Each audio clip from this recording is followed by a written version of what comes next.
I bought a rental in Gary, Indiana, so you don't have to. Come take a look. Almost 6 years ago, I bought this 3-bed, 1-bath, single-family house in the city of Gary, Indiana, America's most miserable city, so that I could let you guys know exactly what it's like to own real estate in one of the most troubled cities in the Midwest. But what I got to share with you guys today is a little contrary to what you might have heard when you go online and you search about owning cheap rentals in the Midwest. Over the last several years of owning this and many other rental properties, I've been able to grow a portfolio out here that now consists of 28 units, 2 in Seattle, 1 in Florida, 1 in Chicago, and 24 in Gary, Indiana, all because I started with this rental property in 2020. So when I first bought this thing, it cost me $60,000. Since then, I've truthfully put in about another $20,000 to $25,000. So we're going to call it $85,000 all in.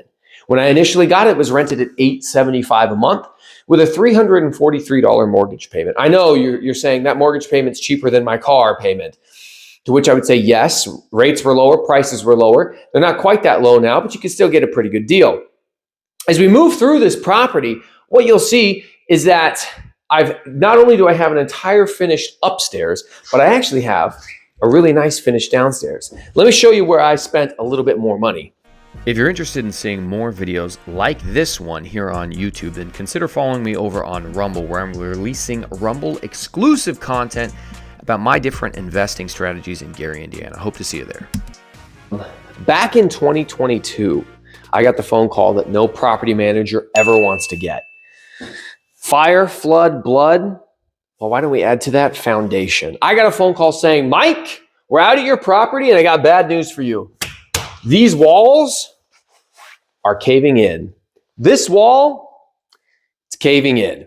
We got to figure out something to do. Now, what can you do when a cinder block foundation like this starts to cave in? Well, what's causing it?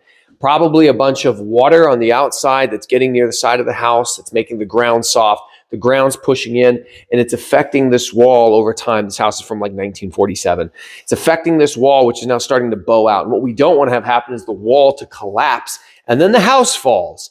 Not what you want to have happen. And so it cost me $11,500 at that time to do this unique process. What they do is they come in here with these metal beams. So they dig these beams down into the concrete. Point it down here, buddy. They dig the beams down into the concrete, and then they sister these 2x4s with some lag bolts, some nails.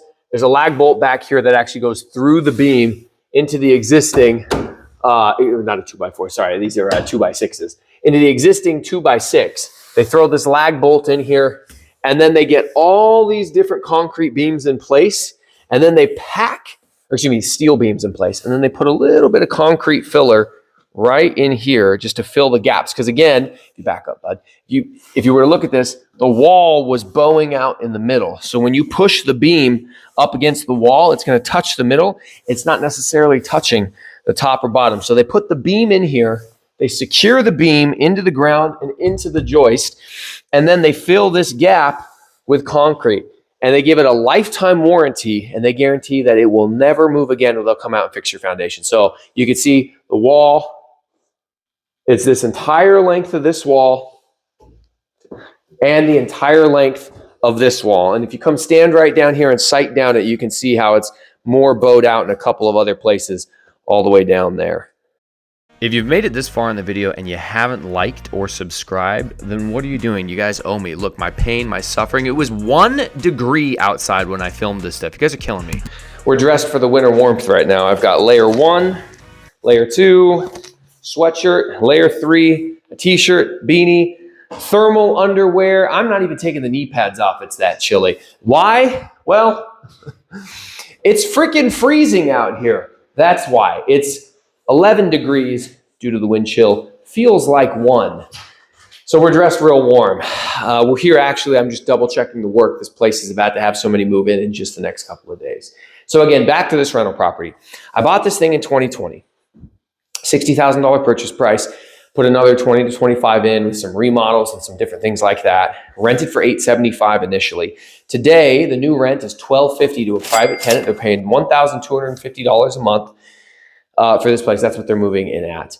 And with my mortgage payment, it's not the exact same as it was because taxes and insurance have gone up. So the $343 mortgage payment has bumped up to like $450 right now.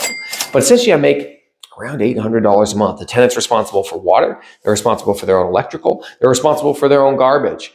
And they're responsible for mowing the lawn and shoveling the snow because it's a single family house. I have no monthly maintenance cost on this at all beyond just property taxes and insurance.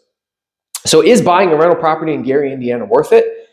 Well, if you bought 5 years ago, it certainly is. But the funny thing is that's actually the truth about nearly every market. In almost any market, when you buy a rental property, you go, I really don't make much money off this thing today. But 5 years from now, or in my case, almost 6 years from now, it will be worth it. Appreciate you guys for watching. And until next time, we'll see you later.